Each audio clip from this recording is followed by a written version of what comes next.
नमस्कार दोस्तों, स्वागत है आप सभी का। इस वीडियो में हम बात करेंगे रीजनलिज्म के बारे में, जिसे हिंदी में क्षेत्रवाद भी बोला जाता है। इंडियन पॉलिटिक्स में हमें कई बार रीजनलिज्म या क्षेत्रवाद देखने को मिलता है। इवन कई स्टेट पॉलिटिक्स में भी हमें क्षेत्रवाद देखने को मिलता है। तो इसलिए आज हम इस टॉपिक को अच्छे से विस्तार से कवर करेंगे कि क्षेत्रवाद क्या होता है, रीजनलिज्म क्या होता है, इसके क्या पॉजिटिव इम्पैक्ट होते हैं, इसके क्या नेगेटिव इम्पैक्ट होते हैं और क्या रीज़न होता है कि लोगों के बीच में क्षेत्रवाद या रीजनलिज्म आता है। सारे टॉपिक को हम विस्तार से कवर करने वाले हैं, इसलिए इस वीडियो को अंत तक जरूर देखिएगा। अगर आप चैनल पर नए हो तो चैनल को सब्सक्राइब अवश्य करिएगा।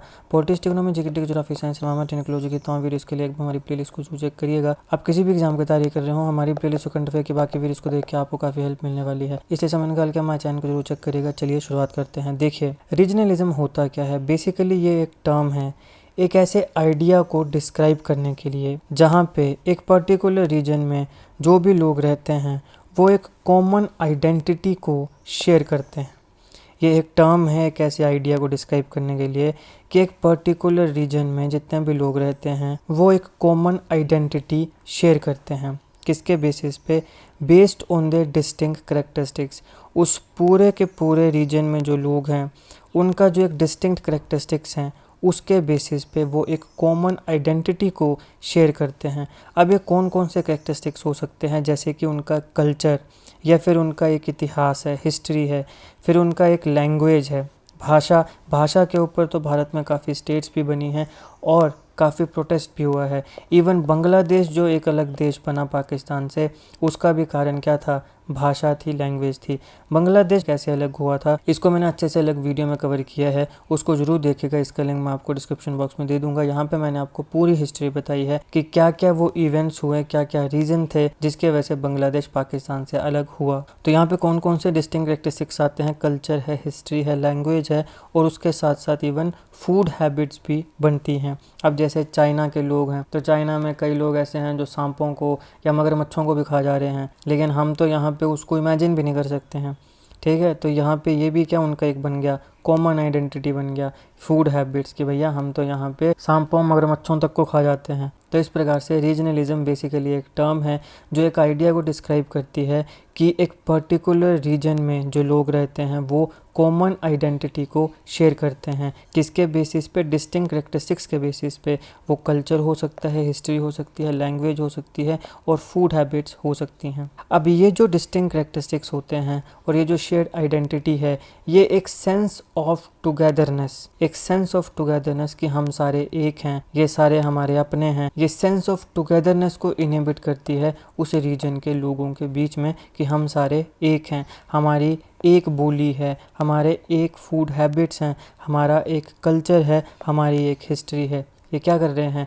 एक सेंस ऑफ टुगेदरनेस को इनहिबिट कर रहे हैं उस रीजन के लोगों में। अभी यहाँ पे कुछ ऐसी चीज़ें हैं जो रीजनलिज्म या क्षेत्रवाद में नहीं आएंगी, जैसे कि अगर कोई व्यक्ति अपनी लोकेलिटी के लिए लॉयल है या फिर वहाँ पे एक लोकल पैट्रियोटिज्म है। जैसे कई होते हैं ना कि भाई हमारी स्टेट है, हमारा डिस्ट्रिक्ट है, अगर वो अपने रीजन के लिए, अपनी लोकेलिटी के लिए या अपनी स्टेट के लिए या अपनी लैंग्वेज या अपने कल्चर के लिए लॉयल हैं, तो मेयर लॉयल्टी कॉन्स्टिट्यूट नहीं करती है रीजनलिज्म। कि कोई व्यक्ति ये कह रहा है कि मैं अपने लोकेलिटी, रीजन, स्टेट, लैंग्वेज या कल्चर के प्रति लॉयल हूँ, दैट डजंट मीन कि वो क्षेत्रवाद या वो रीजनलिज्म है। बेसिकली क्षेत्रवाद हम वहीं पे मानेंगे जहाँ पे इन कैरेक्टरिस्टिक्स के बेसिस पे किसी और को दबाया जाएगा, किसी और को निगलेक्ट किया जाएगा। अगर ऐसा होता है तो उसे हम एक नेगेटिव इम्पैक्ट मानते हैं। लेकिन अगर कोई अपनी लोकेलिटी, रीजन, स्टेट, लैंग्वेज या कल्चर को प्रिजर्व करने के लिए, वहाँ के डेवलपमेंट के लिए क्षेत्रवाद दिखाए तो वो एक पॉजिटिव एस्पेक्ट क्षेत्रवाद का होगा। हम देखेंगे रीजनलिज्म के पॉजिटिव और नेगेटिव इम्पैक्ट्स को भी, मगर जस्ट बिकॉज कि कोई व्यक्ति अपने लोकेलिटी, रीजन, स्टेट, लैंग्वेज या कल्चर के प्रति लॉयल है, दैट डजंट मीन कि वो रीजनलिज्म या क्षेत्रवाद का पार्ट बनता है। हालांकि जो रीजनलिज्म है वो कई बार प्रॉब्लमेटिक भी बन जाता है अगर किसी भी रीजन या किसी भी स्टेट के जो इंटरेस्ट हैं उसे देश के इंटरेस्ट के खिलाफ किया जाए। जैसे भारत के एक पंजाब राज्य है, वहाँ पे खालिस्तान की बात हुई, तो ये हमारे जो देश के जो इंटरेस्ट हैं या भारत के जो सॉवरेनिटी है उसको चैलेंज करने वाली बात है। साउथ इंडिया में द्रविड़ा नाडु की बात होती है कि द्रविडियंस के लिए एक अलग देश बने। मुख्यतः ये तमिलनाडु में इसकी काफ़ी मांग उठाई जाती है। अभी कुछ समय पहले एक पॉलिटिशियन है डीएमके का, उसने भी ये बात की।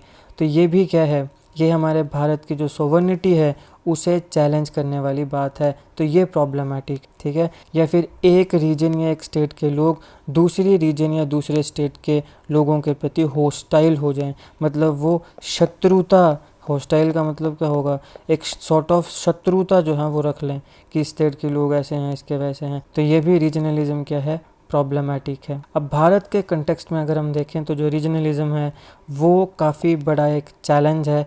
हमारे भारत के अलग अलग जो स्टेट्स हैं उन्हें कंसोलिडेट करने के लिए, भारत को एक करने के लिए, हमारी जो हम यूनिटी की बात करते हैं, यूनिटी इन डाइवर्सिटी की बात करते हैं, उस यूनिटी इन डाइवर्सिटी में जो सबसे बड़ा चैलेंज आता है वो रीजनलिज्म आता है, वो क्षेत्रवाद आता है। तो अब हम बात करते हैं कि वो कौन कौन से फैक्टर्स हैं जिसकी वजह से भारत में रीजनलिज्म आता है। सबसे पहले ज्योग्राफिकल फैक्टर्स आते हैं। अब भारत में ज्योग्राफिकल बाउंड्रीज बनी हुई हैं। ये ज्योग्राफिकल बाउंड्रीज किसके बेसिस पे बनी हैं, लिंग्विस्टिक डिस्ट्रीब्यूशन के बेसिस पे। जैसे कि भाषा के बेसिस पे एक ज्योग्राफिकल बाउंड्री बन गई। टोपोग्राफी, कहीं पे कैसी टोपोग्राफी है, कहीं पे कैसी टोपोग्राफी है। क्लाइमेट, कहीं पे कैसा क्लाइमेट है, जैसे पहाड़ों में एक अलग क्लाइमेट है, प्लेन्स में अलग क्लाइमेट है, तो वहाँ पर एक ज्योग्राफिकल बाउंड्री बन गई। इसकी वजह से एक पर्टिकुलर रीजन के जो इनहैबिटेंट होते हैं, जो लोग उस रीजन में रहते हैं, वहाँ पर एक टेरिटोरियल ओरिएंटेशन बन जाती है। टोपोग्राफी के बेसिस पे, लिंग्विस्टिक डिस्ट्रीब्यूशन के बेसिस पे, माने भाषा के बेसिस पे, या फिर क्लाइमेट के बेस पे एक टेरिटोरियल ओरिएंटेशन जो है वो बन जाती है एक पर्टिकुलर रीजन में, जितने भी इनहैबिटेंट्स, जितने भी लोग रहते हैं। तो ये एक ज्योग्राफिकल फैक्टर बनता है। यहाँ पे एक सेंस ऑफ रीजनलिज्म आती है जिसका बेसिस होता है अपने रीजन के साथ एक सिंबॉलिक अटैचमेंट। लिंग्विस्टिक, इस रीजन के लोग ये भाषा बोलते हैं, ये मेरी भाषा के लोग हैं। रीजनलिज्म एक सिंबॉलिक अटैचमेंट, इस रीजन के साथ एक सिंबॉलिक अटैचमेंट। ये रीजन है, यहाँ पे एक अलग प्रकार का क्लाइमेट है, ये एक पहाड़ी हैं, हम पहाड़ी हैं, पहाड़ियों का एक अलग तरीके का टोपोग्राफी है, राइट। हम ट्राइबल्स हैं, जैसे झारखंड बिहार में ट्राइबल्स हैं, हम ट्राइबल्स हैं, हमारा एक अलग तरीके की टोपोग्राफी है, एक अलग तरीके का क्लाइमेट है ना। जैसे पहाड़ों में आपको फ्लैश फ्लड्स देखने को मिल रहे हैं, क्लाउड बर्स्ट देखने को मिल रहे हैं, प्लेन्स में आपको कुछ अलग चीज़ें देखने को मिल रही हैं, बिहार में आपको फ्लड्स देखने को मिलते हैं, फिर कई ऐसी जगह हैं जहाँ पे सूखा पड़ रहा है। तो एक क्या हुआ, ये हुआ टोपोग्राफी, या फिर यहाँ पे का सॉर्ट ऑफ क्या काम कर रहा है, क्लाइमेट, कि अच्छा हमारे रीजन का ये क्लाइमेट है, तो क्या बना, ये सिंबॉलिक अटैचमेंट बनी अपने उस रीजन के साथ। फिर आता है हिस्टोरिकल एंड कल्चरल फैक्टर्स। अब कल्चरल हेरिटेज है, फोकलोर है, अपने अपने कुछ मिथ्स होते हैं, कुछ सिंबॉलिज्म होते हैं, यहाँ पे अपने अपने बिलीव्स भी आते हैं, है ना। अब एक रीजन के कुछ अलग बिलीव्स हैं, दूसरे के कुछ अलग बिलीव्स हैं। फिर हिस्टोरिकल जो ट्रेडिशंस होते हैं, कई अलग अलग जगहों के अपने अपने ट्रेडिशंस होते हैं, वो भी कहीं ना कहीं रीजनलिज्म को कंट्रीब्यूट करते हैं। अब जैसे बिहार में एक छठ पूजा मनाई जाती है, लेकिन भारत के अलग बहुत से हिस्से हैं ऐसे जहाँ पे छठ पूजा नहीं होती है, बिहार में होती है। तो फिर वो बिहारियों के लिए वो कहीं ना कहीं क्या है, ट्रेडिशन है कि छठ पूजा। अब बिहारी तो कई जो बाहर भी रहते हैं, कनाडा में, अमेरिका में, वहाँ पर भी हमारे जो बिहारी भाई बहन हैं वो इसको फॉलो करते हैं, छठ पूजा को फॉलो करते हैं। तो ये क्या है, ये ट्रेडिशन है। और ये ट्रेडिशन किसके साथ जुड़ा है कि हम बिहारी हैं, तो वो क्या है, वो एक उनका एक ट्रेडिशन है कि भैया हम बिहारी हैं, हमारा ये ट्रेडिशन है, हम फॉलो करेंगे। अब ये एक पर्टिकुलर जगह पे हो रहा है, बाकियों पे नहीं हो रहा, या एक पर्टिकुलर जगह के लोगों के द्वारा हो रहा है, बाकियों में नहीं हो रहा। तो इसके बेसिस पे हम कह सकते हैं कि इस प्रकार के जो कल्चर हेरिटेज है, फोकलोर, मिथ है, सिंबलिज्म है, यहाँ पर भी कहीं ना कहीं एक रीजनलिज्म जो है वो आता है। क्यों आ रहा है, क्योंकि यहाँ पर एक सेंस ऑफ प्राइड है कि हमारा ये कल्चर है, हमारा ये ट्रेडिशन है, हमारे यहाँ पे इस प्रकार के बिलीव्स हैं। तो ये क्या कर रहा है, सेंस ऑफ प्राइड और एक सेंस ऑफ आइडेंटिटी जो है वो प्रोवाइड कर रहा है पर्टिकुलर कल्चरल ग्रुप के लोगों को। तो ये हिस्टोरिकल एंड कल्चरल फैक्टर्स आते हैं। पॉलिटिकल और इकोनॉमिक रियलिटीज़ जो हैं वो भी इस फैक्टर के तहत कहीं ना कहीं जो रीजनलिज्म है उसे इन्फ्लुएंस करती हैं। अब यहाँ पे जैसे कई पॉलिटिशियन आ जाते हैं कि भैया ये हमारा बिलीफ है, तो किसी व्यक्ति ने मान लो कि कुछ ऐसी कोई स्टेटमेंट दे दी धर्म के ऊपर या किसी बिलीफ के ऊपर, तो वहाँ पे फिर आ जाएगी पॉलिटिक्स की, अरे तुम्हारी हिम्मत कैसे हुई, ये हमारे बिलीफ हैं, है ना। किसी ट्रेडिशन के ऊपर कोई बात बना दी, तो इस प्रकार से यहाँ पे कहीं ना कहीं पॉलिटिकल और इकोनॉमिक रियलिटीज़ जो हैं वो भी इसी फैक्टर के तहत रीजनलिज्म को इन्फ्लुएंस करती हैं। फिर कास्ट एंड रिलीजन भी आता है। अब देखिए, कास्ट है, लैंग्वेज कन्फ्लिक्ट हैं, रिलीजियस फंडामेंटलिज्म है, इसकी वजह से समाज में क्या क्या चीज़ें आती हैं, डॉगमेटिज्म, ऑर्थोडॉक्सी, ऑब्सक्यूरेंटिज्म, ये सारी चीज़ें फर्दर जो रीजनल फीलिंग्स हैं उसे और ज़्यादा बढ़ाती हैं कि भैया ये तो हमारी जात है, हमारी जात है, ये हमारा धर्म के हैं, हमारे धर्म के हैं, फिर ये भैया ये हमारी बोली है। तो ये सब क्या है, ये तो रीजनलिज्म ही है ना। आप सिर्फ अपने आप को एक लैंग्वेज, एक कास्ट, एक रिलीजन तक की सीमित रख रहे हो, तो ये क्या बन गया, ये रीजनलिज्म। अदरवाइज होना क्या चाहिए, होना चाहिए कि हम भारतीय हैं, सबसे पहले हम क्या है, इंडियन है। ये एक ब्रॉड माइंडेडनेस है। फिर आता है इकोनॉमिक फैक्टर्स। अब इकोनॉमिक फैक्टर्स भी होते हैं। देखिए, कहीं पे ज़्यादा डेवलपमेंट हो गई, कहीं पे कम डेवलपमेंट हुई। जो कम डेवलपमेंट हुई वहाँ पे फिर बोलेंगे कि भैया हमारे यहाँ पे कम पैसा क्यों आ रहा है, हमारे यहाँ पे कम डेवलपमेंट क्यों हो रही है। तो हमारे भारत के अलग अलग पार्ट्स में जो अनइवन डेवलपमेंट है वो भी प्राइमरी कॉज बनता है रीजनलिज्म का, या फिर कहीं ना कहीं सेपरेटिज्म का। सेपरेटिज्म मतलब हमें अलग कर दिया जाए, हमारे को ये नहीं मिला, हमें वो नहीं मिला, हमारे यहाँ डेवलपमेंट नहीं हो रही है, हमारे यहाँ बाकी जो इश्यूज़ हैं उनके ऊपर ध्यान नहीं दिया जा रहा है, तो तंग आके कि भैया हमें रहना ही नहीं है तुम्हारे साथ, तो हमें सेपरेट कर दिया जाए। सेपरेटिज्म की भावना, रीजनलिज्म और सेपरेटिज्म की भावना का प्राइमरी कॉज ये भी है कि भारत के अलग अलग हिस्सों में अनइवन डेवलपमेंट होती है। ये रिलेटिव डेप्रीवेशन की फीलिंग देती है कि जैसे इस रीजन में तो ज़्यादा डेवलपमेंट होगी, यहाँ पे थोड़ी कम डेवलपमेंट है, तो एक सेंस ऑफ डेप्रीवेशन। डेप्रीवेशन का मतलब होता है कि हमें मतलब कम आंका जा रहा है, हम गरीबी में रखा जा रहा है, हमारे तक पैसे पहुँच ही नहीं रहे हैं, डेवलपमेंट पहुँच ही नहीं रही है। तो फिर यहाँ पे एक सेंस ऑफ जो डेप्रीवेशन है, एक फीलिंग वो आने लगती है, रिलेटिव डेप्रीवेशन की। अच्छा हमें भी नहीं मिला, हमें भी नहीं मिला, इधर भी नहीं मिला, लेकिन इसको मिल रहा है, तो हमें क्यों नहीं मिल रहा है, हमें क्यों निगलेक्ट किया जा रहा है, फीलिंग ऑफ डेप्रीवेशन। तो जो भी इकोनॉमिकली निगलेक्टेड रीजन होते हैं, जहाँ पे जिन रीजन्स को या रीजन के लोगों को निगलेक्ट किया जाता है, तो वहाँ पे फिर जो लोग हैं, जो इनहैबिटेंट्स हैं, फिर वहाँ पे कहीं ना कहीं वो या तो सेपरेट स्टेट की बात करने लगते हैं, या फिर उससे भी ज़्यादा बढ़ के सेपरेटिज्म की बात होने लगती है, अलग स्टेट या कई बार अलग देश बनाने की ही मांग होने लग पड़ती है। फिर आता है पॉलिटिको एडमिनिस्ट्रेटिव फैक्टर्स। अब कई पॉलिटिकल पार्टीज़ और जो रीजनल लीडर्स हैं वो भी रीजनल सेंटिमेंट्स जो हैं उसको एक्सप्लॉइट करते हैं, और फिर वो एक जो डेप्रीवेशन है, जैसे कहीं पे मान लो कम डेवलपमेंट हुई है, गरीबी है, तो उसे सॉलिडिफाई करना चाहते हैं कि अच्छा तुम्हारे साथ ऐसा हुआ है, तुम्हें कोई पूछ नहीं रहा है, तुम्हारी कोई डेवलपमेंट नहीं कर रहा है, एजुकेशन हेल्थ पे काम नहीं कर रहा है। तो इस प्रकार की बातें करके अपना एक सपोर्ट बेस बनाया जाता है कई पॉलिटिकल पार्टीज़ या रीजनल लीडर्स के द्वारा, जो वहाँ पे इलेक्शन मैनिफेस्टो में जो रीजनल प्रॉब्लम्स हैं उन्हें हाईलाइट करता है, और इसके साथ साथ वो पॉलिटिकल और रीजनल डेवलपमेंट जो है उसको प्रॉमिस करता है उस पर्टिकुलर जगह पे, उस पर्टिकुलर रीजन में, और वहाँ से फिर उसका एक सपोर्ट बेस बनता है। तो ये पॉलिटिको एडमिनिस्ट्रेटिव फैक्टर्स भी यहाँ पर आते हैं। अब हम बात करते हैं कि भारत में रीजनलिज्म इवॉल्व कैसे हुआ। इसकी जो शुरुआत है वो हम कॉलोनियल इंडिया में भी देखते हैं। अब अगर हम कॉलोनियल ईरा की बात करें तो देखिए, रीजनलिज्म की शुरुआत भारत में कई ऐसी ब्रिटिश पॉलिसी से शुरू होती है जो कि पॉलिटिकल कन्क्वेस्ट के लिए वो लेकर आए। फॉर एग्जांपल वेलेस्ली की सब्सिडियरी अलायंस हो या डलहौजी की डॉक्ट्रिन ऑफ लैप्स हो, इनका एम था कि पूरे के पूरे भारत को या तो अपने डायरेक्ट कंट्रोल में या फिर इनडायरेक्ट कंट्रोल में लाया जाए। तो यहाँ से कहीं ना कहीं एक सेंस ऑफ जो रीजनलिज्म है उसकी शुरुआत हुई। जो ब्रिटिश पॉलिसी थी प्रिंसली स्टेट्स के टूवर्ड्स, उसने कहीं ना कहीं फेडरलिज्म की शुरुआत भी करी कि हमारे जो कई राजे थे उनको ये बोला जा रहा है कि आप हमारी जो सुप्रीमेसी है उसे एक्सेप्ट करो, आप राजे बने रहोगे। तो हमारे राजों ने उस समय यही किया, कोई इतना लड़ाई झगड़ा नहीं हुआ। 1857 में आप सब जानते हैं कि इतने ज़्यादा राजे थे जिन्होंने अंग्रेज़ों का साथ दिया था। ऐसे बड़ी कम प्रिंसली स्टेट्स से जो इनके खिलाफ लड़े थे, अधिकतम ने इनका साथ दिया था। तो यहाँ पे जो फेडरलिज्म है इसकी तो शुरुआत यहाँ पे होती है कि जो ब्रिटिश पॉलिसी थी टुवर्ड्स प्रिंसली स्टेट्स, उसने कहीं ना कहीं फेडरलिज्म की शुरुआत करी। मगर जो प्रिंसली स्टेट्स थी वो रीजनलिज्म का न्यूक्लियाई थी। कैसे?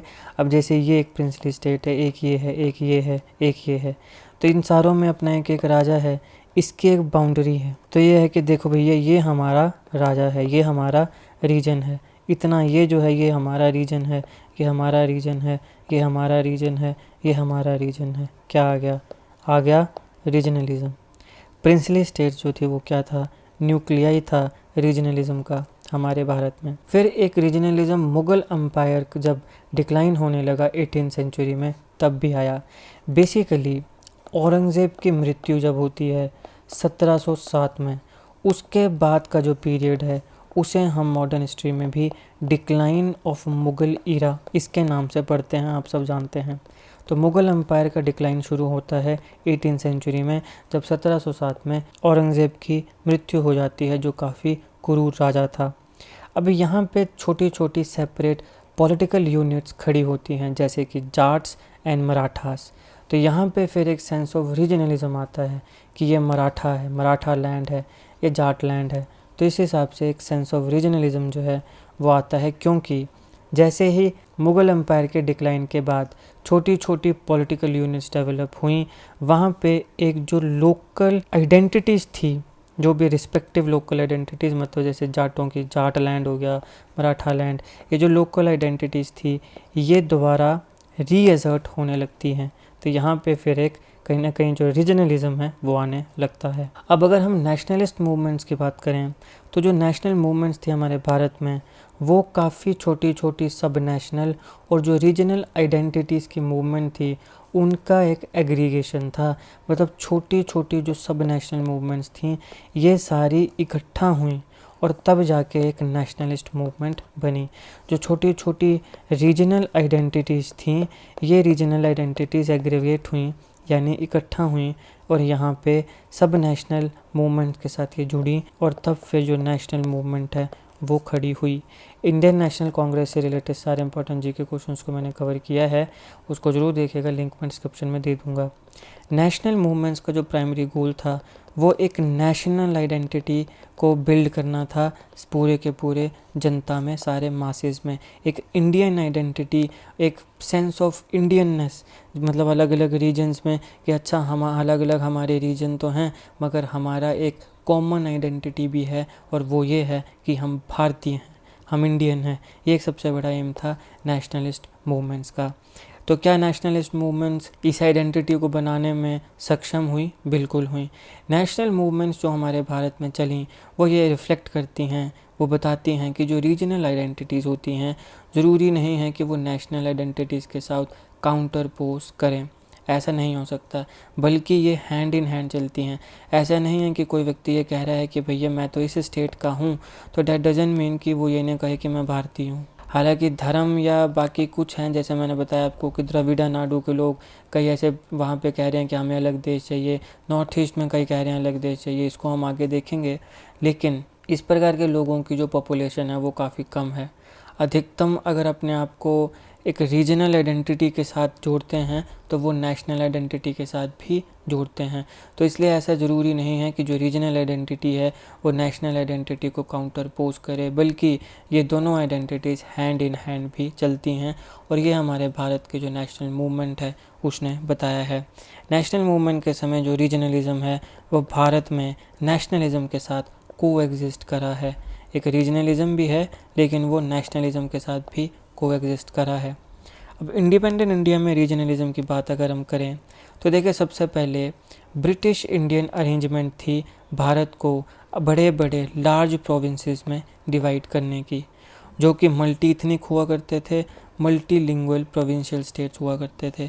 यानी कि एक मान लो जैसे ये एक स्टेट है तो यहाँ पे अलग अलग इथनिसिटी के लोग भी हैं और अलग अलग लैंग्वेजेस के लोग भी हैं, अलग अलग प्रकार के लोग हैं। मल्टी इथनिक और मल्टीलिंगुअल प्रोविंशियल स्टेट्स बनी। ऐसे ब्रिटिश इंडिया में इस प्रकार की अरेंजमेंट हुआ करती थी।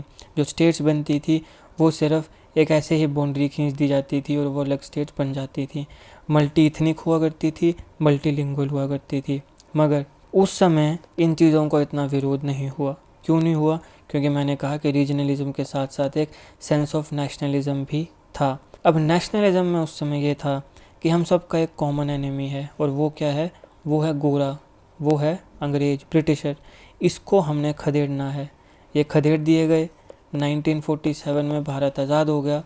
अब यहाँ पे मल्टी इथनिक और मल्टीलिंगुअल प्रोविंशियल स्टेट्स जो थी, वहाँ पे एक स्ट्रॉन्ग पॉपुलर एजिटेशन शुरू हुई, और यहाँ पे मांग शुरू होती है सबसे पहले लिंग्विस्टिक स्टेट्स की, यानी कि भाषा के आधार पे एक अलग देश बनने की। इंडिपेंडेंस के समय भारत में कुछ मॉडर्न इंडस्ट्रियल डेवलपमेंट इनक्लेव्स भी बने, जैसे कि कैलकाटा, बॉम्बे, मद्रास।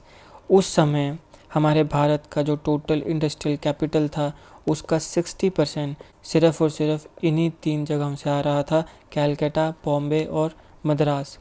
1960 के दशक में ग्रीन रिवॉल्यूशन होता है, और पंजाब में, हरियाणा में या बाकी क्षेत्रों में भी ग्रीन रिवॉल्यूशन से काफ़ी इन स्टेट्स को फ़ायदा पहुंचता है। ग्रीन रिवॉल्यूशन के फादर कौन हैं? ग्रीन रिवॉल्यूशन कब स्टार्ट हुआ? ग्रीन रिवॉल्यूशन का एम क्या था? इसके क्या पॉजिटिव इम्पैक्ट थे, नेगेटिव इम्पैक्ट थे? सारी चीज़ों को मैंने विस्तार से अलग वीडियो में कवर किया है। इस वीडियो को ज़रूर देखिएगा, इसका लिंक मैं आपको डिस्क्रिप्शन में दे दूँगा। आपके एग्जामिनेशन के लिए ग्रीन रिवॉल्यूशन बहुत ज़्यादा इंपॉर्टेंट है। तो इसलिए एक 1960 के दशक में आया ग्रीन रिवॉल्यूशन। फिर 1990 के दशक में इंडियन इकोनॉमी की लिबरलाइजेशन हुई, भारतीय इकोनॉमी थोड़ी लिबरलाइज हुई। इसकी वजह से जो रीजनल डिस्पैरिटीज़ हैं वो और ज़्यादा वाइड हो गई।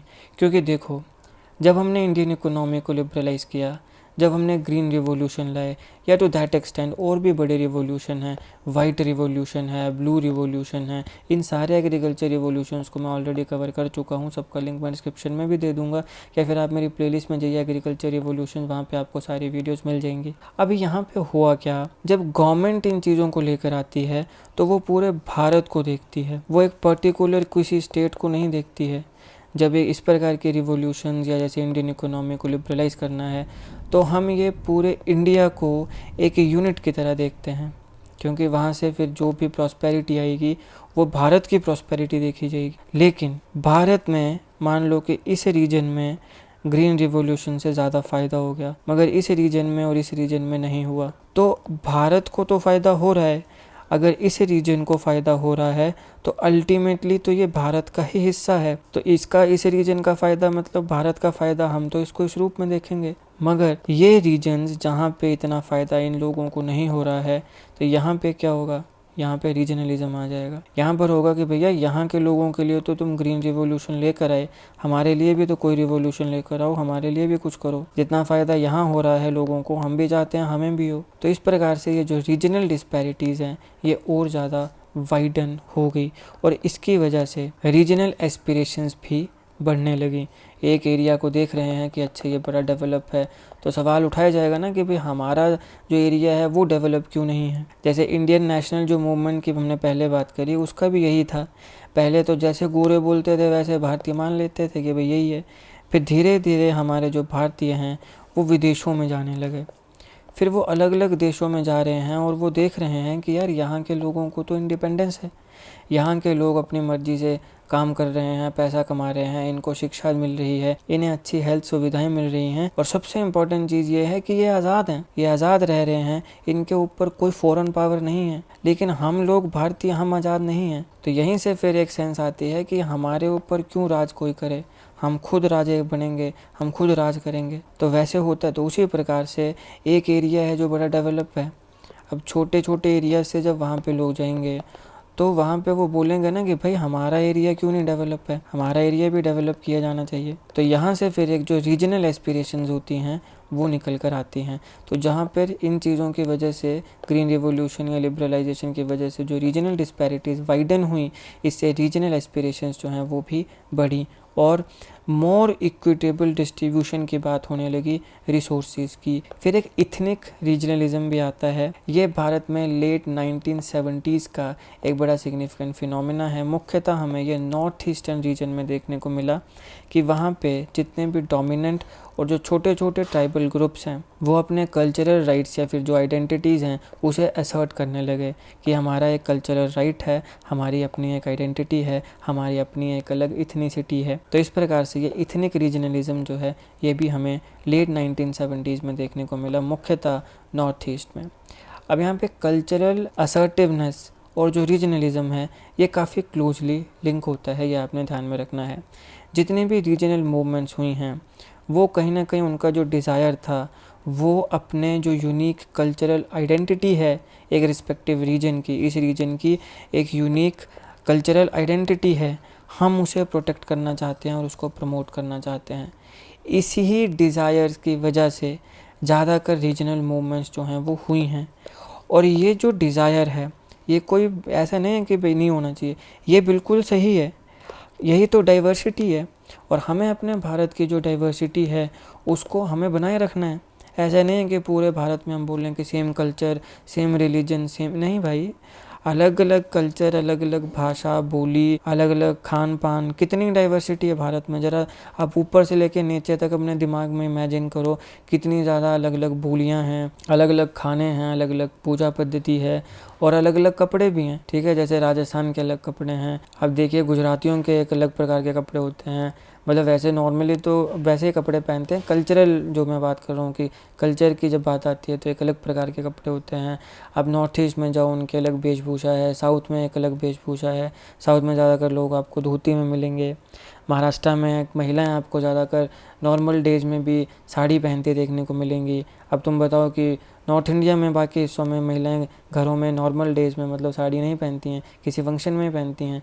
लेकिन महाराष्ट्र या इस प्रकार के जो एरियाज़ हैं यहाँ पे कई ऐसी महिलाएं हैं जो नॉर्मल डेज में भी साड़ी पहनती हैं। तो फिर इस प्रकार से ये देखो कितनी डाइवर्सिटी है।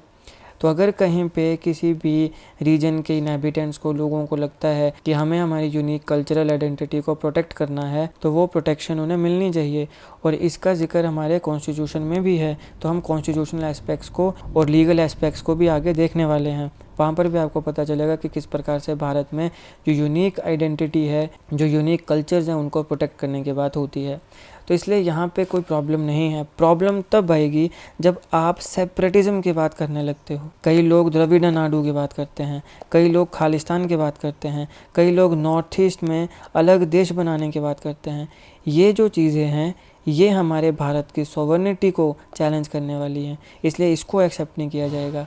आप अपने कल्चरल आइडेंटिटी के rights with in constitution of India मांग सकते हैं, उसकी प्रोटेक्शन और प्रमोशन की बात कर सकते हैं, उसको अपने राइट की तरह देख सकते हैं, लेकिन आप भारत की सॉवरेनिटी जो है उसे चैलेंज नहीं कर सकते, उसको सहन नहीं किया जा सकता है। अब जैसे इसका एक एग्जांपल आता है आंध्र प्रदेश का, तेलंगाना। उन्होंने कहा कि भैया हमारा एक अलग यूनिक कल्चर है, हमें अलग रीजन बना दिया जाए। उसे अलग रीजन बना दिया। यहाँ के लोगों ने ये नहीं कहा कि हमें एक अलग देश बना दिया जाए, उन्होंने कहा हम भारतीय हैं। तेलंगाना के लोग कहते हैं कि हम इंडियन हैं, हमें अलग देश नहीं चाहिए, हमें एक अलग स्टेट चाहिए क्योंकि हमारा एक यूनिक कल्चर है। तो ये बात हुई ना, तो इन्होंने मांग करी, इनकी मांग पूरी हुई। फिर उसी प्रकार से आसाम में मांग होती है बोडोलैंड की, कि ये भी कहते हैं कि हमारा एक अलग यूनिक कल्चर है तो हमें अलग कर दिया जाए। तो इस प्रकार की मांगें जो हैं वो उठती रहती हैं। फिर देखो समय के साथ रीजनल पार्टीज़ का भी राइज हुआ, जिसकी वजह से जो रीजनलिज्म है वो और ज़्यादा कंसोलिडेट हुआ, क्योंकि किसी एक पर्टिकुलर रीजन के जो इनहैबिटेंट्स हैं, रीजनल पार्टीज़ उनको आके ये कहती हैं कि भैया हमें आप चुनिए, तो आपके रिस्पेक्टिव रीजन के जो इंटरेस्ट हैं उन्हें हम रिप्रेजेंट करेंगे, हम उठाएंगे। और फिर कहीं ना कहीं ग्रेटर ऑटोनॉमी और ग्रेटर राइट्स की बात भी होती रहती है। और जो रीजनल पार्टीज़ का राइज है ये एक बहुत बड़ा चैलेंज है नेशनल पॉलिटिकल पार्टीज़ की डोमिनेंस को। अब देखो इसको कई लोग अलग अलग तरीके से देखते हैं। इस समय भी भारत में मोदी 3.0 है, मोदी जी का तीसरा कार्यकाल है, लेकिन इस बार इन्हें इलेक्शंस में बहुमत नहीं मिली। तो यहाँ पे कई छोटे छोटे रीजनल पार्टीज़ हैं जिनके समर्थन से एनडीए की सरकार इस समय चल रही है। तो ये जो नेशनल पॉलिटिकल पार्टीज़ हैं, अब कांग्रेस को देखो, कांग्रेस अपने दम पे 100 सीटें भी लेकर नहीं आई, जबकि नेशनल पार्टी है। लेकिन अब इनका जो इंडिया अलायंस है उसमें कितनी ज़्यादा रीजनल पार्टीज़ भी हैं। तो ये चाहे कांग्रेस की बात हो चाहे बीजेपी की बात हो, ये जो रीजनल पार्टीज़ हैं इन्होंने नेशनल पॉलिटिकल पार्टीज़ की जो डोमिनेंस है उसको तगड़ा चैलेंज दिया है भारत में, राइट। तो ये आप सबके सामने है, आप चाहे बीजेपी को देखो इस समय, चाहे कांग्रेस को। अब हम बात करते हैं भारत में रीजनल मूवमेंट्स की टाइप्स कौन कौन से हैं। सबसे पहले सुप्रा स्टेट रीजनलिज्म आता है। सुप्रा स्टेट रीजनलिज्म का मतलब है ये ऐसा रीजनलिज्म है जहाँ पे एक स्टेट नहीं, मल्टीपल स्टेट्स, एक ग्रुप ऑफ स्टेट जो है वो साथ में आ जाती हैं अपने कॉमन इंटरेस्ट और कॉमन इश्यूज़ के लिए, या तो अगेंस्ट यूनियन जो हमारी यूनियन गवर्नमेंट है, या फिर against another group of state कि ये एक ग्रुप ऑफ स्टेट है, ये दूसरा ग्रुप ऑफ स्टेट है, या तो ये यूनियन के खिलाफ आ गई या फिर ये एक दूसरे के खिलाफ आ गई। खिलाफ आने से मेरा यहाँ पे मतलब लड़ाई झगड़ा या ऐसा कुछ नहीं है। खिलाफ आने से मेरा मतलब है कुछ कॉमन इंटरेस्ट और कॉमन इश्यूज़ के ऊपर। अब सुप्रा स्टेट रीजनलिज्म का भारत में क्लासिक एग्जांपल है नॉर्थ ईस्टर्न स्टेट्स, जो भारत की 7 सिस्टर स्टेट्स हैं नॉर्थ ईस्टर्न स्टेट्स, ये क्लासिक एग्जांपल हैं। कौन कौन सी हैं? असम, अरुणाचल, मेघालय, त्रिपुरा, मणिपुर, मिजोरम, नागालैंड। 1 2 3 4 5 6 7 ये 7 सिस्टर स्टेट्स आती हैं। तो ये जो नॉर्थ ईस्टर्न स्टेट्स हैं भारत की, ये क्लासिक एग्जांपल है सुप्रा स्टेट रीजनलिज्म का। इन स्टेट्स ने एक कॉमन फ्रंट बनाया क्योंकि ये एक कॉमन हिस्टोरिकल और सोशियो कल्चरल बैकग्राउंड को शेयर करती हैं, और इन सारी स्टेट्स का एक परसेप्शन ये रहा है कि गवर्नमेंट ने हमें निगलेक्ट किया है हमेशा। हालांकि इस समय मैं ऐसा मानता हूँ कि अभी नॉर्थ ईस्टर्न स्टेट्स जो हैं उनमें काफ़ी ज़्यादा डेवलपमेंट हुई है, क्योंकि ये एक तो हमारे भारत का हिस्सा है ऑब्वियसली, दूसरा कि एक स्ट्रेटेजिक लोकेशन है इनकी, चाइना के साथ बॉर्डर करती हैं जैसे कि अरुणाचल प्रदेश है, तो ये भी एक कारण है कि यहाँ पे डेवलपमेंट इस समय हो रही है। तो इसलिए नॉर्थ ईस्टर्न स्टेट्स एक क्लासिक एग्जाम्पल बनती हैं सुप्रा स्टेट रीजनलिज्म की। फिर इंटर स्टेट रीजनलिज्म आता है। इस प्रकार का जो रीजनलिज्म है, यहाँ पे एक या एक से ज़्यादा जो स्टेट्स हैं वो सेम प्रोविंशियल टेरिटरी में अपनी जो आइडेंटिटी है उसकी बात करती हैं। तो ये हुआ इंटर स्टेट रीजनलिज्म। अभी जो इंटर स्टेट रीजनलिज्म है ये कुछ इशू स्पेसिफिक होता है और ऑफन ज़्यादातर इसकी वजह से डिस्प्यूट्स खड़े होते हैं। इसका क्लासिक एग्जांपल है कर्नाटक और तमिलनाडु के बीच में कावेरी वाटर का डिस्प्यूट। अब यहाँ पर आप एक शब्द के ऊपर ध्यान दीजिए, प्रोविंशियल टेरिटरी। यहाँ पे हम पॉलिटिकल टेरिटरी की बात नहीं कर रहे हैं। कावेरी वाटर यहाँ से होता हुआ ऐसे गुजर रहा है, ये कर्नाटका में भी गुजर रहा है और ये तमिलनाडु में भी गुजर रहा है। अब जब आप कह रहे हो कर्नाटका और तमिलनाडु, जैसे इस तरफ ये आ गया ऐसे तमिलनाडु, फिर यहाँ पे मान लो ये आ गया कर्नाटका, तो जब आप बाउंड्रीज को बता रहे हो कि ये जो बाउंड्री है ये किसकी बाउंड्री है? कर्नाटका की। यहाँ ये किसकी बाउंड्री है? तमिलनाडु की। मगर ये कौन सी बाउंड्रीज हैं? ये हैं पॉलिटिकल बाउंड्रीज। यहाँ पे प्रोविंशियल टेरिटरी की बात हो रही है। यहाँ पे एक पॉलिटिकल बाउंड्री से ऊपर उठ के बात हो रही है कि जैसे कावेरी वाटर है तो अच्छा ये इस प्रकार से ये कावेरी वाटर यहाँ पे देखो ये अगर मूव कर रहा है तो ये एक प्रोविंशियल टेरिटरी की बात है। तो with in the same provincial territory, मतलब ये एक ही प्रोविंशियल टेरिटरी में जो दो स्टेट्स हैं जिनको हम मान रहे हैं ये पॉलिटिकल बाउंड्रीज हैं, इनमें अपनी अपनी आइडेंटिटी की बात शुरू होगी। ये इशू स्पेसिफिक है, जैसे इस केस में क्या इशू है? कावेरी वाटर का डिस्ट्रीब्यूशन, और इसकी वजह से डिस्प्यूट खड़े होते हैं। तो कर्नाटक और तमिलनाडु के बीच में कावेरी वाटर का डिस्प्यूट है। फिर आता है intra state regionalism. Intra state regionalism ऐसा रीजनलिज्म है जहाँ पे एक स्टेट के ही अंदर, एक स्टेट का ही एक हिस्सा है जहाँ पे कुछ लोग डेवलपमेंट या सेल्फ आइडेंटिटी के लिए स्ट्राइव कर रहे हैं। ये एक स्टेट है, यहीं का एक मान लो ये हिस्सा है जहाँ के लोग ये कह रहे हैं कि भाई यहाँ पर भी डेवलपमेंट की जाए और हमारी भी एक सेल्फ आइडेंटिटी है उसको एक्सेप्ट किया जाए। तो ये आ गया इंट्रा स्टेट, माने इंट्रा माने एक ही स्टेट के अंदर, ये एक स्टेट है, इसी स्टेट के अंदर आपको रीजनलिज्म देखने को मिल रहा है। यह है इंट्रा स्टेट रीजनलिज्म। इसका क्लासिक एग्जांपल है ओडिशा और आंध्र प्रदेश। ओडिशा और आंध्र प्रदेश में हमें जो स्पेसिफिक कोस्टल या वेस्टर्न रीजन्स में लोग रहते हैं वहाँ पर एक रीजनलिज्म देखने को मिलता है, क्योंकि इनको ऐसा लगता है कि यहाँ पे इतनी डेवलपमेंट नहीं हो रही है इनके रीजन्स में, या फिर इनकी जो एक आइडेंटिटी है उसको एक्सेप्ट नहीं किया जा रहा है। अब हम बात करते हैं कि भारत में रीजनलिज्म के अलग अलग क्या मैनिफेस्टेशंस हैं। इसका मतलब ये हुआ कि अगर भारत में रीजनलिज्म कहीं पे आ रहा है तो क्यों आ रहा है, उसकी एक्चुअल में मांगें क्या है। हमने एक स्वरूप तो देख लिया, एग्जैक्ट देखते हैं कि इनकी मांगें होती क्या हैं। देखिए, एक आता है क्रिएशन ऑफ न्यू स्टेट्स।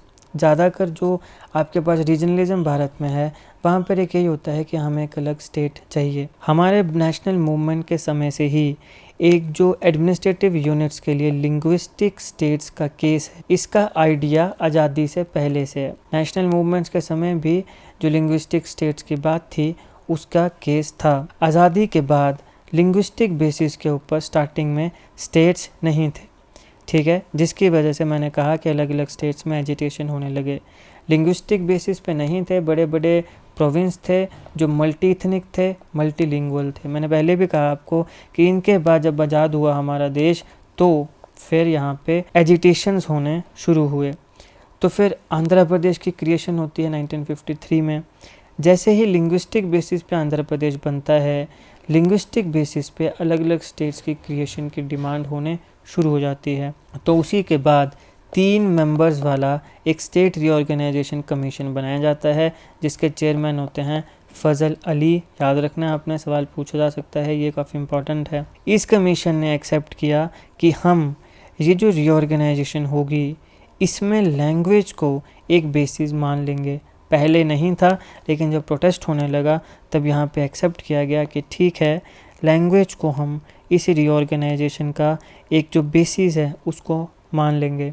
और उसी के बाद स्टेट रीऑर्गेनाइजेशन एक्ट 1956 ने हमारे भारत में 14 स्टेट्स और 6 यूनियन टेरिटरीज बनाई। ये 1956 में इंट्रा स्टेट इकोनॉमिक और डेवलपमेंटल डिस्पैरिटीज़ ये भी नई स्टेट्स की फॉर्मेशन में अपना योगदान देती हैं। जैसे मैंने बताया, उत्तर प्रदेश से उत्तराखंड अलग हुआ, बिहार से झारखंड अलग हुआ, मध्य प्रदेश से छत्तीसगढ़ अलग हुआ, आंध्र प्रदेश से तेलंगाना अलग हुआ। अब हम स्टेट स्पेसिफिक मैनिफेस्टेशंस की बात करते हैं। कई स्टेट्स में जहाँ पे सब रीजनल मूवमेंट्स खड़ी होती हैं, उसका सबसे बड़ा कारण इंट्रा स्टेट इकोनॉमिक डिस्पैरिटीज़ होती हैं। जैसे कि महाराष्ट्र का विदर्भा एक रीजन है, गुजरात का सौराष्ट्र है, उत्तर प्रदेश का बुंदेलखंड है। यहाँ पे कई लोग ये कह रहे हैं कि भाई हमारा जो रीजन है उसको कम डेवलप किया जा रहा है, बाकी रीजन्स को ज़्यादा डेवलप किया जा रहा है। तो ये इंट्रा स्टेट इकोनॉमिक डिस्पैरिटीज़ हैं, कहीं पे ज़्यादा इकोनॉमी, कहीं पे कम इकोनॉमी। वेस्ट बंगाल का दार्जिलिंग का एरिया, ये भी एक काफ़ी क्लासिक एग्जांपल है अगर हम इंट्रा स्टेट रीजनलिज्म की बात करें तो। फिर द्रविड़ा नाडु का एक कंसेप्ट है, ये जो मूवमेंट है 1960 के दशक में इसने काफ़ी ज़्यादा पेस पकड़ा था। यहाँ पर एक सेपरेट सोवरन स्टेट, अब ध्यान रखो, हमें ना सिर्फ सेपरेट स्टेट चाहिए बल्कि सोवरन स्टेट चाहिए। अब एक सोवरन कंट्री के अंदर सोवरन स्टेट का मतलब क्या है? सेपरेटिज्म, अलग देश। सेपरेट सोवरन स्टेट चाहिए जहाँ पे नॉन हिंदी स्पीकिंग जो सदर्न स्टेट्स ऑफ इंडिया हैं वो सारी कंप्राइज करेंगी। अब यहाँ पे बात तो हुई कि सदर्न सारी की सारी स्टेट्स कंप्राइज करेंगी, लेकिन इसकी जो सपोर्ट है वो सिर्फ तमिलनाडु तक की सीमित थी। बाकी जो हमारे सदर्न इंडिया के स्टेट्स हैं उन्होंने कभी भी इसका समर्थन नहीं किया। केरल, कर्नाटक, आंध्र प्रदेश, तेलंगाना, यहाँ पे बिल्कुल भी इसका समर्थन नहीं हुआ। ये सिर्फ तमिलनाडु तक की सीमित है और इसका जो कारण है वो वहाँ पे द्रविडियन जो पॉलिटिक्स है वो, मतलब द्रविडियन पॉलिटिक्स के ऊपर जाइए, द्रविड़ा नाडु। नॉर्थ ईस्ट के रीजनलिज्म की अगर हम बात करें तो देखिए, नॉर्थ ईस्ट इंडिया जो है वो एक जोग्राफिकल आइसोलेशन रिप्रेजेंट करता है, क्योंकि आप ढंग से अगर इंडिया का मैप देखें तो नॉर्थ ईस्ट का जो रीजन है वो थोड़ा जोग्राफिकली आइसोलेटेड है। यहाँ पे इथनिक पिक्यूलैरिटी है, यहाँ पे काफ़ी छोटे छोटे इथनिक ग्रुप्स हैं और यहाँ की अपनी इंडिपेंडेंट हिस्ट्री है और रीजनल इकोनॉमिक डिस्पैरिटीज़ भी यहाँ पे देखने को मिलती हैं। इसकी वजह से यहाँ पे आइडेंटिटी बेस्ड कन्फ्लिक्ट्स हमें देखने को मिलते हैं। इसकी वजह से यहाँ पे एक सब नेशनलिज्म और इंसर्जेंसी जैसी सिचुएशंस हमें देखने को मिली। इसका क्लासिक एग्जांपल नागालैंड है और यहाँ पे सेपरेटिस्ट डिमांड्स भी होने लगी। अब कई कई जगह यहाँ सब रीजनल मूवमेंट्स भी हैं, जैसे कि असम में मैंने बोडोलैंड की बात करी। खालिस्तान मूवमेंट है पंजाब में, ये तो काफ़ी फेमस है। यहाँ पे ऑपरेशन ब्लू स्टार है, यहाँ पे इंदिरा गांधी की असैसिनेशन है। तो खालिस्तान मूवमेंट को मैंने अच्छे से अलग वीडियो में कवर किया है, इसको ज़रूर देखिएगा। इसकी पूरी हिस्ट्री मैंने इस वीडियो में कवर करी है जो आपके एग्जामिनेशन के लिए काफ़ी इंपॉर्टेंट है, तो ज़रूर देखिएगा। इसका लिंक मैं आपको डिस्क्रिप्शन में दे दूँगा। बात इंदिरा गांधी की आई तो इंदिरा गांधी से रिलेटेड भी सारे इंपॉर्टेंट के क्वेश्चंस को मैंने कवर किया है, इसे भी ज़रूर देखिएगा। इसका लिंक भी मैं आपको डिस्क्रिप्शन में दे दूँगा। फिर आता है लोकल्स फर्स्ट पॉलिसी। अब देखिए, हरियाणा और आंध्र प्रदेश जैसी स्टेट्स में ऐसे एक्ट पास हुए जहाँ पे प्राइवेट सेक्टर के एम्प्लॉयमेंट में भी 100% रिजर्वेशन देने की बात हुई। तो ये जो है ये एक मैनिफेस्टेशन है रीजनलिज्म की कि हम लोकल फर्स्ट पॉलिसी को लेकर चल रहे हैं। बस सबसे पहले जो नौकरी मिलेगी वो लोकल्स को ही मिलेगी। ये जो लोकल्स फर्स्ट पॉलिसी है ये काम करती है sons of the soil doctrine के ऊपर। Sons of the soil doctrine ये है क्या? बेसिकली एक ऐसा व्यू है कि एक जो स्टेट है वो स्पेसिफिकली कुछ मेन लिंग्विस्टिक ग्रुप जो वहाँ पे जो लोग रहते हैं जिनकी कॉमन भाषा है उन्हीं के लिए बिलोंग करती है, वही उसके बाशिंदे, वही वहाँ के लोग हैं। और ये जो स्टेट है ये एक्सक्लूसिव होमलैंड है उसके मेन लैंग्वेज स्पीकर्स का, कि एक स्टेट है उसकी एक भाषा, उसकी एक बोली है, तो जो जो लोग उस बोली को बोलते हैं उन्हीं लोगों के लिए है ये स्टेट, उन्हीं लोगों को ये स्टेट बिलोंग करती है, जो यहाँ के इस मिट्टी के, इस धरती के सपूत हैं। जैसे बोलते हैं ना कि ये तो हमारी धरती का सपूत है, तो मतलब एक रीजन में हम ये कह रहे हैं कि एक स्टेट में जो इस स्टेट की भाषा है जो ये बोलेगा वो इस स्टेट का, इस धरती का क्या है? सपूत है, सन्स ऑफ द सॉइल। ये है doctrine son of the soil. तो जो इस धरती का सपूत है ये स्टेट जो है ये उसी व्यक्ति को बिलोंग करती है। तो ये तो बहुत ही नैरो माइंडेडनेस हो गई और ये हमारे कॉन्स्टिट्यूशन के भी खिलाफ सॉर्ट ऑफ हो गई, क्योंकि हमारे यहाँ पे अधिकार है कि हम कहीं पर भी जाके फ्रीली मूव भी कर सकते हैं और कहीं पर भी रह भी सकते हैं एज एन इंडियन सिटीज़न। तो इस प्रकार की जो नैरो माइंडेडनेस है ये कहीं ना कहीं एक व्यक्ति के जो फंडामेंटल राइट्स हैं उसे भी वायलेट करती है। और ये एक बहुत ही संकुचित सोच है कि हम डाइवर्सिटी को नहीं रिस्पेक्ट करना चाहते, हम बस एक अपना जो हमना एक कुकून है उसके बाहर हम नहीं निकलना चाहते, ना हम अब उसके बाहर जाना चाहते हैं और ना ही किसी को हम अंदर आने देना चाहते हैं। ठीक है, तो ये जो है ये एक सॉर्ट ऑफ क्या है? नैरो माइंडेडनेस है। ये है sons of the soil doctrine. फिर आते हैं इंटरस्टेट डिस्प्यूट्स। इंटरस्टेट डिस्प्यूट्स में भारत में हम एक तो इंटरस्टेट बॉर्डर डिस्प्यूट देखते हैं और फिर कहीं ना कहीं जो वाटर शेयरिंग डिस्प्यूट है वो भी देखते हैं। तो सबसे पहले बात करते हैं इंटरस्टेट बॉर्डर डिस्प्यूट्स की, जैसे कि बेलगांव को लेके कर्नाटक और महाराष्ट्र के बीच में डिस्प्यूट है, कसारगोड को लेके केरल और कर्नाटक में डिस्प्यूट है। फिर असम और मेघालय में 6 सेक्टर्स में 12 बॉर्डर डिस्प्यूट्स हमें देखने को मिलते हैं। तो ये सारे इंटरस्टेट बॉर्डर डिस्प्यूट्स हैं। फिर आते हैं इंटरस्टेट रिवर वाटर डिस्प्यूट्स। इसमें आता है नर्मदा रिवर जिसके ऊपर मध्य प्रदेश, महाराष्ट्र, गुजरात और राजस्थान के डिस्प्यूट हैं, कावेरी रिवर जिसके ऊपर तमिलनाडु, केरल, कर्नाटक का डिस्प्यूट है, और SYL Sutlej Yamuna link canal जिसके ऊपर पंजाब और हरियाणा के बीच में काफ़ी डिस्प्यूट हैं। अभी ये जो SYL कैनाल का इशू है इसको मैं ऑलरेडी अच्छे से कवर कर चुका हूँ, अगर आप चाहते हैं देखना तो देख लीजिएगा, इसका लिंक मैं डिस्क्रिप्शन बॉक्स में दे दूँगा। अब हम बात करते हैं कि रीजनलिज्म की वजह से भारत के ऊपर क्या इम्पैक्ट पड़ता है। तो इसके कुछ पॉजिटिव इम्पैक्ट भी होते हैं, इसके नेगेटिव इम्पैक्ट भी होते हैं। सबसे पहले हम देखते हैं पॉजिटिव इम्पैक्ट्स को। देखिए, preservation of culture and tradition. मैंने आपको पहले भी कहा कि एक रीजन के लोग अगर अपने कल्चर को प्रिजर्व करना चाहते हैं तो ये अच्छी बात है, ये बुरी बात नहीं है। बाकी लोगों को ये चीज़ समझनी चाहिए कि यही डाइवर्सिटी है, इसी डाइवर्सिटी में हमें यूनिटी दिखानी है, एक दूसरे के कल्चर को नीचा नहीं दिखाना है बल्कि उसको हमने रिस्पेक्ट करना है, अप्रिशिएट करना है। ये काफ़ी खुशी की बात है, लेकिन ये तभी खुशी की बात हो सकती है जब आप अपने आप को भारतीय मानें, जब आप अपने आप को एक बॉर्डर्स के साथ संकुचित ना कर लें कि ये हमारा बॉर्डर है, हमारी सोच यहाँ तक ही रहेगी। नहीं, जब आप पूरे के पूरे इंडिया को अपना माने तो भारत का हर हिस्से का जो अलग अलग कल्चर है आप उसे भी रिस्पेक्ट करने लगेंगे। और जिस दिन आप पूरे भारत के कल्चर को रिस्पेक्ट करने लगेंगे, इतनी डाइवर्सिटी है तो स्वाभाविक सी बात है कि आप पूरी दुनिया के अलग अलग जो हिस्से हैं वहाँ पर भी जो कल्चर हैं उसको भी सम्मान करोगे। क्यों? यही करना चाहिए। हम बोलते हैं जैसा देश वैसा भेष, ऐसा क्यों कहते हैं कि जहाँ पे भी अगर कहीं हम जाएं तो वहाँ पर हम ये घमंड लेके नहीं जाएं कि हम तो ये हैं, हम तो वो हैं, हम तो सूर में हैं, ऐसा ना करें। बल्कि जहाँ पे हम जाएं वहाँ का जो कल्चर है, ट्रेडिशन है, उसका सम्मान करें। वहाँ पे अगर कोई अलग प्रकार के रूल्स रेगुलेशंस हैं तो उसको भी मानें, उनका भी सम्मान करें। ये होना चाहिए, ये एक अच्छे इंसान की पहचान होती है। तो कल्चर और ट्रेडिशन को प्रिजर्व करना एक पॉजिटिव इम्पैक्ट आता है। जो रीजनलिज्म है वो मदद करता है यूनिक कल्चर और ट्रेडिशन को प्रिजर्व करने की, और लोगों को आज़ादी देता है कि अपना जो कल्चरल आइडेंटिटी है वो उसे एक्सप्रेस कर सकें, वो उसे सेलिब्रेट कर सकें और अपने जो ट्रेडिशनल प्रैक्टिसेस हैं उसे वो अलाइव जिंदा रख सकें। फिर आता है लोकल इकोनॉमीज़ की डेवलपमेंट। अब जो रीजनलिज्म है वो लोकल इकोनॉमीज़ की डेवलपमेंट को इनकरेज करता है। कैसे? लोकल बिजनेसेस और इंडस्ट्रीज़ में इन्वेस्टमेंट को प्रमोट करके पोटेंशियली जॉब अपॉर्चुनिटीज़ को क्रिएट करके और इकोनॉमी को बूस्ट करके। फिर आता है पॉलिटिकल एम्पावरमेंट। रीजनलिज्म की वजह से एक सेंस ऑफ रीजनल आइडेंटिटी आती है, जिसकी वजह से जो लोग हैं वो ऑर्गेनाइज होते हैं, अपने जो इंटरेस्ट हैं उसे एडवोकेट करने लगते हैं और ये मेक श्योर करते हैं कि पॉलिटिकल प्रोसेस में उनकी जो रिप्रेजेंटेशन है वो भी हो। तो इससे एक ग्रेटर पॉलिटिकल एम्पावरमेंट भी आती है। Promotion of diversity. रीजनलिज्म जो है वो कहीं ना कहीं डाइवर्सिटी को प्रमोट कर रहा है, क्योंकि मैंने आपको पहले भी कहा, अगर एक रीजन ये कह रहा है कि हम हमारे कल्चर को प्रोटेक्ट या प्रमोट करना चाहते हैं, जो बाकी लोग हैं उनको इसकी रिस्पेक्ट करनी चाहिए कि भैया ये तो डाइवर्सिटी, यही तो डाइवर्सिटी है। हर व्यक्ति को अपनी यूनिक जो रीजनल आइडेंटिटी है उसे एक्सप्रेस करने की आज़ादी है, यही डाइवर्सिटी है। तो इस प्रकार से ये डाइवर्सिटी को भी प्रमोट करता है। अब हम बात करते हैं इसके नेगेटिव इम्पैक्ट्स की।